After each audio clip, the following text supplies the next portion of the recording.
இன்னைக்கு என்ன ஆஃபீஸில் வச்சு செஞ்சுட்டாங்க. சரி கடுப்போட வெளியில் வந்தேன். பஸ்ஸில் போவேனா ஆட்டோவில் போயிடலான்னு சொல்லிட்டு ஒரு ஆட்டோ பிடிச்சி ஏறி உட்காந்தேன். நார்மலாக ஒரு ஹெட்ஃபோனை போட்டுட்டு எதையா பாட்டை கேட்பேன்.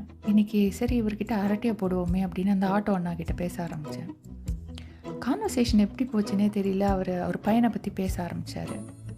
என் பையனுக்கு என்ன பிடிக்கும், என்ன மாதிரி ட்ரெஸ் வாங்கி கொடுப்பேன், என்னென்ன மாதிரி சாப்பாடெல்லாம் அவனுக்கு பிடிக்கும், எப்படி அவருக்காக அவன் வெயிட் பண்ணுவான், இவர் வீட்டுக்கு போனோடனே எப்படி அவரோட ரிசப்ஷன் இருக்கும், எப்படி எங்கேயுமே போக விட மாட்டான், சுற்றி சுற்றி வருவான் அப்படின்னு சொல்லிட்டு.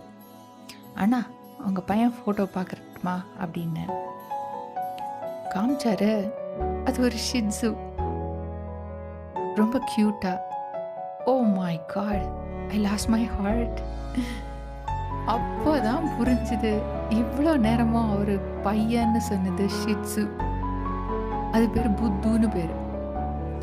புத்துவுக்கு என்ன பிடிக்கும், எப்படி பெடிகிரி கொடுக்குறாரு, எப்படி குளிர்காலத்துக்கு ட்ரெஸ்ஸு போடுறாரு, எப்படி அது அவரோட படுத்துக்கும். எனக்கும் ரொம்ப க்யூரியஸாக இருந்தது. கோவம் வருமா, சண்டை போடுவானா அப்படின்னு கேள்வி கேட்டுட்டு எப்படி அந்த 45 நிமிஷம் போச்சுன்னே தெரியல.